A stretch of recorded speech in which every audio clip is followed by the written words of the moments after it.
آیت کریمہ پڑھتی چلی جائیں۔ یہ کہتے ہیں کہ ہمارے جو بچے ہیں وہ آپریشن سے ہوئے ہیں، اور اب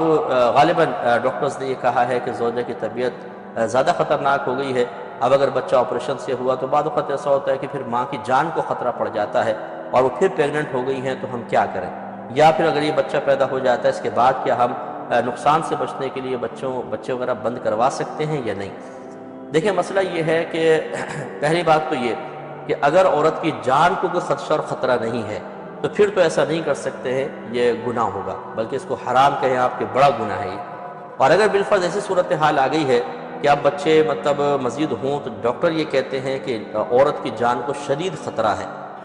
اب ایسی صورت میں سب سے پہلے یہ ہوگا کہ اللہ تبارک و تعالیٰ کی تخلیق میں کوئی تغیر تبدل کرنے سے پہلے یا تصرف کرنے سے پہلے کوئی اور راستہ نکلتا ہو تو بہت بہتر ہے۔ تو آپ ڈاکٹر سے یہ مشورہ کر لیں کہ کیا ایسا ہو سکتا ہے کہ ہم بہن کے حمل نہ ٹھہرے، ایسا کوئی طریقہ علاج ہمیں بتا دے کہ یہ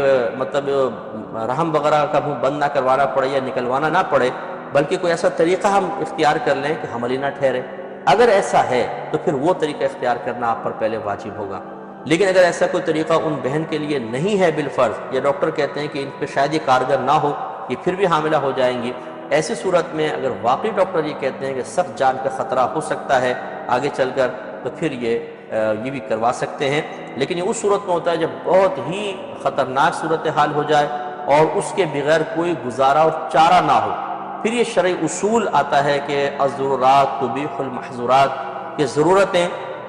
ممنوع چیزوں کو مباح اور جائز کر دیتی ہیں۔ یا اس پہ یہ بھی قاعدہ لگ سکتا ہے کہ جب دو ضرر جمع ہو جائیں اور دونوں سے بچ نہ سکتا ہو انسان، تو چھوٹے ضرر کو اختیار کر لیں۔ تو ایک طرف ہے یہ صلاحیت کا ختم کرنا، ایک طرف ہے جان کا جانا، یہ دو ضرر جمع ہو گئے، تو صلاحیت کا ختم کرنا چھوٹا ضرر ہے،